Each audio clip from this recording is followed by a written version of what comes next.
Hi, I'm Daniel Lucas, and welcome to Book 101 Review. Book 101 is all about the books that I read for the last 40 years. And today I have a special guest. He is the author of the book, The Real Problems Destroying Education, no other than Mr. Brian Wetzel. Hello. Hello Welcome again. to Yes, again, welcome back, Mr. Brian. And can you please introduce more about yourself?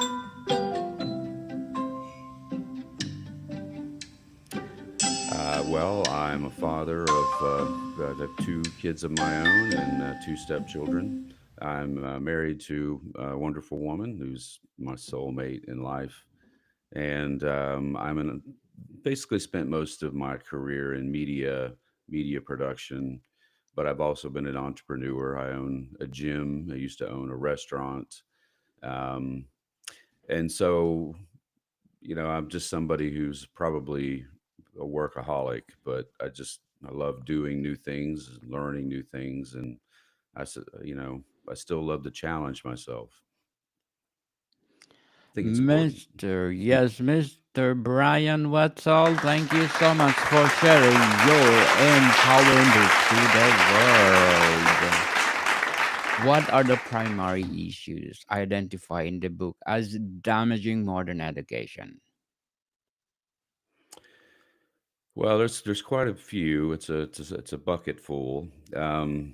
But the first one which the cover sort of identifies, is that everyone is always screaming for more money. And one of the things in my interviews with academics and my interviews with people who have retired from education and they were in leadership, what they will tell you is that there's more than enough money in education. The problem with education is that it's not getting to where it needs to go. It's getting trapped at the top in a lot of cases. There's a lot of people making big salaries at the top. And I have a graph in the book that shows that I may get this number wrong. I haven't read it in a bit, but I believe that in the past 25 years, district management salaries have gone up 600%, but the teacher salaries have only gone up 36%. And that's a problem. We often hear that teachers don't make enough money. Well, maybe that's because the money that is coming into education is not really getting to the people doing the bulk of the work. Um, that is one of the problems. The second big problem is that we are losing good teachers. Um, the stress and the pressure that we're putting on teachers is greater than it's ever been. Um, some of that is because they're cutting money to the schools and asking the teachers to do more, but not paying more for the extra work. The other problem is that when teaching is a skill, and you can be a good teacher when you come out of college, but you're going to be a much better teacher in 10 years, 15 years. 50% of teachers right now will drop out of education within the first 5 years. That's not good. And so that leaves 50% of the remaining, and a lot of them will drop out before their 10th year. And so when you see people say, well, look at the average pay for teachers, it's very low. It's not that a teacher who's been in the system for, say, 20 years and is getting close to getting their pension isn't making good money, 80, 90,000 a year. It's the fact that most of them don't make it that long because it's just a tough job. It really is. And I think a lot of people think it's easier than it is. Until I was married to a teacher, and until I founded a company with a good friend of mine, uh, where we made educational resources for K through 12. And so traveling around and meeting with district leaders, meeting with hundreds of teachers, principals, I got to get a peek behind the curtain of a lot of this stuff. And what I thought I would start to understand more ended up just making me more confused. There's a lot of decisions that are made that most people would not consider common sense sensical. And you know, but what happens is a lot of times, and let's talk, so the third reason, the third big problem is that behavior has is gotten exponentially worse. And most teachers don't believe that the leadership is doing their best to help them with behavior, by removing kids who are disruptive, or removing them from the school entirely, or protecting them from, you know, problems from the parents. And because of this, what's happening is that teachers feel like they don't have anyone that has their back. And I will tell you that when I started looking into behavior, I thought that most of what I was going to find was going to be at the high school or middle school level where the kids are older. But there are kids, even in as young as first grade, telling their teacher to F off, throwing things at them. It's not the entire student population, but the percentage has gotten much, much worse over the past 20 years. And I interviewed 69 retiring teachers and asked them to rank why they either wouldn't go back into the profession or why they were leaving. And behavior was number one, not pay, nothing else. It was behavior, stress, and then pay. And some people say, well, if we pay them more, it'll help. But if you don't get rid of the stresses, if you don't get rid of the problems that they're dealing with that they feel like they don't have any help, the pay isn't really going to make that much difference. It just isn't. But when I tell you we're losing good teachers, it's estimated that by the end of 2025, there will be over 200,000 teacher openings across the country. They cannot fill them, and the teaching colleges are in a lot of cases are not full either. It's gotten so bad that in New Jersey, for instance, so when you graduate as a teacher, you obviously have to get your degree, and then you have to take a test that certifies you as a teacher, proves that you know the basics, the stuff you need to know. In New Jersey, they've gotten rid of those tests. You can now become a teacher if you have an SAT score over 800. And the problem with that, which really makes me laugh, and when I said earlier, there's a lot of decisions that are made that don't seem to have any common sense. You haven't removed the reason why you don't have enough teachers. You haven't corrected those problems. So, how long do you think the teachers who are less qualified are going to stay in the profession? Probably not any longer. And so, those are head scratching kind of decisions. Another problem that is much worse, I think, than people realize is that a lot of places have gone to a grading system where, and it's mostly in more progressive states, but like in California and Oregon, you can't fail. If you go to take a test and you ball it up and throw it in the trash can, you're getting a D. They won't give you below a D.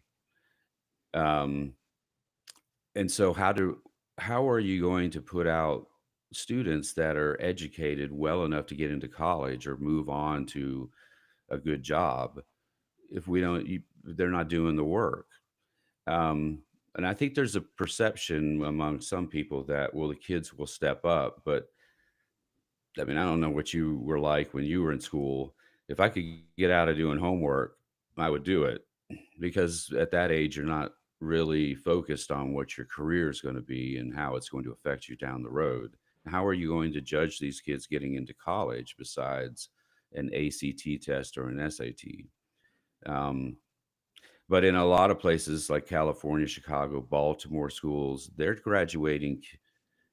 literally graduating every year an entire district of students where less than 9% are at level for math and reading. That should be that's shameful. That those districts should be embarrassed. Um, but then they'll also, which made me laugh, the union boasted in Chicago in 2023 that they had a 78% graduation rate. But the week before, the numbers came out and showed that in Chicago city schools, only 9% of the students were reading and doing math at grade level. How is that possible that you're graduating 78%? You're basically telling the world that we're just moving them on, that we don't care what level of education they received before they moved on. But then we wonder why some of those kids stay in poverty. We're not helping them get a you know to a point where they're going to be able to see a future. So, Mr. Brian, how do you define education and its purpose? Well, for me, education is uh, so there's a lot of debate on this actually, because one of the things that I believe and a lot of people believe is that instead of teaching kids what to think, we need to teach them how to think. We need to give them critical thinking skills. But in a lot of places, instead of making them smarter in math, reading, language arts, history, whatnot, they have started inserting, and in some districts, it's 50% of the curriculum that has turned to social issues, as if we're trying to raise them out of school and turn them into social justice warriors, or people um, you know, who go to protest and change the world. I think that a lot of that stuff is very misguided, and it's also very subjective. What you believe in social justice and what I believe are maybe completely different, which is why I advocate at the end of the book that we need to just strip down the curriculum to the stuff that you need to know in life, like math, language arts. You need to know history. You should know how to speak and write. Um, but there's also that perception out there too that kids won't need to know how to write in the future because AI will do it for them. I still think, the reason we teach kids to do math, even though we have a calculator, is that it's still a good skill, and it's still good for our brains to understand how to do it and why you're getting that answer. But social issues in general are they're very subjective from person to person, from religious beliefs to religious beliefs or non-religious beliefs. And so when I define education, I want the students to be smart enough coming out of school to either go get um, a technical job, or to get into college and move on to an even a good job.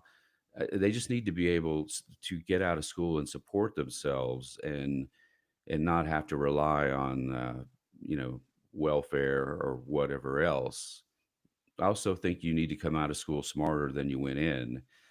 And if you're only graduating 6 to 9% at grade level math and language arts and English, then they're not really coming out smarter than they went into school in many cases. Very well said, Mr. Brian. Very well said. And Thank you. what role do systematic inequities play in the decline of educational quality? Say the question one more time. What roles what role do systemic inequities play in the decline of educational quality? Well, so one of the things that on that question that I would point to is that uh, where a child grows up, what it is like at their household, is a bigger effect on how well they do in school and how much they focus. The kid goes home to a house where one of the parents in jail or getting arrested or selling drugs, or the parents aren't home at night because they're out doing whatever. If the kid goes home to a house where he doesn't have enough food, doesn't know where he's going to eat, when he's going to eat, if he's going to get to eat, Nobody's keeping him clean. Nobody's checking his homework. That's going to be very hard to overcome at the school level for a teacher. I've actually heard people argue that teachers should overcome. That's short-sightedness. You're I've actually witnessed elementary school kids holding on to the leg of a teacher not wanting to go home. That's sad. They don't want to go home. The reason they don't want to go home is that in the school they get food. There's utilities, so it's warm or it's comfortable. The kids know that somebody cares for them. They have a very structured life in school, which brings a sense of, say, security in in an unknown world for a young child. But if they go home and life is difficult, people are fighting, um, and they don't have food, that's just, it translates into a child that's going to struggle at the school level much more than people realize. um, I have actually heard teachers describe a student to me, and they may use a term. They'll say, he's very smart, she is very smart, but with her home life, she just is got an uphill battle, or there's just no chance for them. And if you go home to a house where nobody went past high school or didn't even graduate, they're not able to help with homework, and they probably don't have enough money for tutoring. Now, I will say this, that most schools offer after school tutoring for kids who are struggling, or before school. But if the parents can't help, that's an issue. So, economically speaking, poorer areas have children who fail at a much higher rate, and that shouldn't be a shock to most people if they really think about it. If you go home to a house where both parents either have a career or went to college, and they've got plenty to eat, and their biggest worry is when they're going to get to play video games, that student is in a much more comfortable place in life. And so when they come to school, they're not stressed out about going back home. Certainly. So, Mr. Brian, how does the book address the impact of standardized testing on education? Well, one of the where the book focuses, and it came out of many interviews, was that a lot of teachers who had been teaching for over 30 years, when they retire, what they will tell you is that there was a time when they had a curriculum to teach, and they would teach it, and then there was an end of year test or exams, even at an elementary school level. And they didn't place as much, the test was to see how much they retained throughout the year. But once they started putting a higher level of urgency on the standardized testing, what happened was teachers began to understand that uh, how they were valued at the level that they had taught all year was based on those test scores. So they began teaching to the test, knowing the questions that were going to be on the test. They're teaching to the test instead of teaching broadly about a subject. They're now focused and narrowed in on what questions they know the students are going to have to deal with on the standardized test. And so that's not to say that a child isn't getting a good education that way, but we're if we're talking about a subject that has very broad implica or is very broad in its scope, and now you are only teaching the narrow points because you know that there's going to be a question about this. Well, that's not really educating, and we should be focused on education, not focused on getting through a test, whether it's a student or a teacher. That'd be awesome. So, how did you critique the role of technology in the classroom in your book? Well, There's really two problems with the technology that's getting instituted into most school classrooms. And since we had a company that had a website with resources and stuff that we sold to schools, I have a very firsthand knowledge of this. But in general, what's happening is that schools also have to spend, a school district must spend the money that's sent to them or they lose it. So I've literally had a principal or a district call us when we had our company and say, "Hey, I've got this much money left over. I'm going to purchase your product because I have to spend that money before the end of the year." And I'd say, "Okay, well, do you want to set up training for all the teachers?" And said, "No, because we probably won't use it.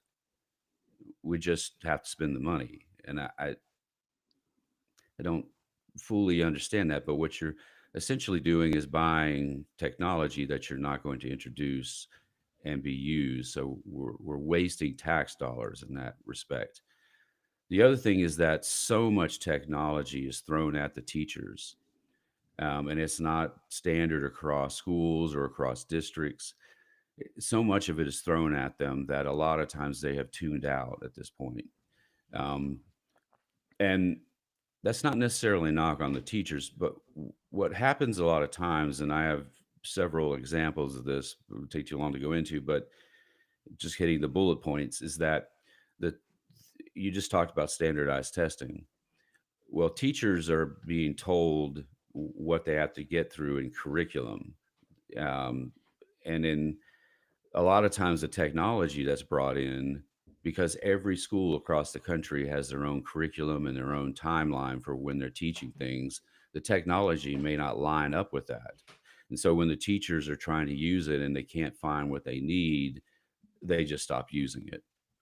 Um, the goal of Common Core, for instance, was to standardize all the schools to be teaching the same thing at the same time all across the country. I think that's a good goal, but they failed in it because they allowed other things to get in the way by, for instance, making it much harder, moving lessons so to be much harder at an earlier level. So, for instance, kids in fifth grade are learning math that I didn't learn until eighth and ninth grade, sometimes 10th grade. And that's not always a good thing. And in fact, in most cases, it's problematic. I actually had a district leader once tell me that the way education has moved is that we're trying to squeeze too much information into their little heads before they're old enough to understand it. But there's this push for what they call rigor. I used to hear that all the time. It has to be rigorous, more rigor, more rigor, more rigor. And then test scores plummeted. Well, because you made it too hard. And instead of easing it back, they just decided to tinker with how they scored in order to get the test scores or the grades in the classroom to match what their goal was. So at this point, nobody really knows whether the scores match their actual education. But back to technology, um, a lot of times, a lot of times teachers are being told what they have to use, whether they like it or not. And in many instances, a district is buying technology, but they don't. One of the things I advocate for in the book is that you need a teacher board. There should be several teachers from each school that are on a board that the districts can talk to and say, hey, we'd like to bring this in. If everybody read about this particular technology company and tell us if this is good or it would work for you, would you use it? But they're not. They're just getting it dumped on them. In some cases, in some schools, teachers will go to the principal who has money for technology and they'll say, I want this. I want this one. I want to have a login for this website. That actually works better because, at least in that case, the teachers are saying, this is something I'll use. But in a lot of cases, I just said the district is saying, hey, we bought this and you're going to use it. Another problem with technology, by the way, is that a lot of districts will buy the technology, but in order to save money, all of the technology companies, including ours, we would offer training. You would pay, you'd have to pay extra money for us to come out and go to every school and train the teachers. It was time consuming. But I would say 95% of the schools said, no, we don't want to pay for that. We'll just have one of our people train. And so now you have someone at the district level trying to train on software or technology that they only just learned a week before. And then they wonder why they're not using it. I did my own little survey. Is unscientific, but it's close, with teachers, asking them how long most technology stays in the schools, and they'll tell you it's about 2 years, and then we move on to something else. And so technology has real potential, but the way it's being used is it's never going to work that way. It's never going to be successful anyway. So, Mr. Brian, to sum up our discussion, what will be your hope for our education in the future? Well, I want education to be better. That is the goal of telling people what's going on so that they can begin going to their district, going to the board meetings, and advocating for what needs to take place. Schools have taken on too big a role at this point with the social issues and with with other things that should be just left to the parents at home. Um, what really needs to happen is that education needs to be stripped down to its bare basics again and reintroduced that way. I don't think that'll ever happen because the people who at the top who would have to admit there's a problem would also have to admit that they're part of the problem. Also, what needs to happen is that the money that comes into the districts needs to be better distributed through to the teachers. And you know what? One of the things that, and this is the way government jobs often work, but a teacher who is doing really well doesn't get bonuses like in a corporate environment. They don't get anything extra. The teacher, they get the exact same money and compensation that a teacher who's not doing very well. And if we want to have better educators, maybe we should be doing a little bit of the corporate or business model where we're rewarding people for going above and beyond and doing a good job. I tell a story in the book about a teacher who, at the beginning of the school year, the teachers come back a week or two early before the students come so they can get their room prepared, do all their meetings with management or administration. And she was told to stand up, and they gave her an applause because she took a class full of her previous year. She took a class full of students who were underperforming, and they did great. They overperformed. They exceeded expectations. But then 30 minutes later, the administration, after giving her the applause, told everybody that we're not going to teach using the methods we did last year. We have something new we want you to use. This doesn't make any sense to me. In a corporate environment or in a business environment, if you can imagine a sales team, and let's say that the business has multiple sales teams, but one sales team is doing really well, like they're knocking it out of the park, and their numbers are much better than the other sales teams. You and I've seen this. You will have They will bring everybody to a meeting, and they will have the leader of the sales team teach everybody else what they're doing to get so successful. How are you getting the results you're getting? We want everyone else to get those results, but not in education. They do the opposite. They just say, well, good for you, but to next year, you're not going to do it that way. We're going to do it a new way. And it's not proven. We found something that worked and we've moved on from it again. Um, so that has to change. One of the other things that I talk about is that the amount of stress and the amount of the workload that the teachers have, it has to get lightened up. It has to change. They have to bring back more assistants to the school level that help out. that used to be there, say 10, 15 years ago, but in order for budget cuts, which a lot of it happened during the housing boom when a lot of districts were suffering because the tax money coming to the district was lower. So teachers were furloughed or whatnot. And in other ways to save money is they got rid of the people that assist with special needs, special education, people who may have been doing special education programs, that they got rid of them and dumped it all onto the teachers, along with the work that the teachers already do every day. That has to change also. Okay, you cannot. I actually read a story about a lady who left teaching and went and worked for Costco, and the one thing she said was that I have so much less stress here that when I was working as a teacher, my hair was falling out. I was not a good mom or a wife to my husband because I just was always, stressed out. And she said, so this pays a little less, but I have a better quality of life. That's sad. That shouldn't be going on. We should be treating the teachers better. Mr. Brian Wetzel, thank you so much for empowering us about education. So, can you please invite our listeners to support your book? So you can get my book on any of the majors: Amazon, Barnes and Noble, Apple, iBooks. You can get it in books. I'm on Spotify in the audiobook section.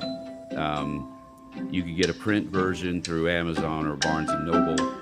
So it's available pretty much anywhere you look. I also have a website, BryanThomasWetzel.com, BryanThomasWetzel.com, and you can it'll has links to all the different stores where you can buy the book. Yes, people, let's support Mr. Brian Wetzel because if you support him, more and more empowering books like this to come. So, Mr. Brian, thank you for your time. I thank you, Daniel. More to come, people. See you soon.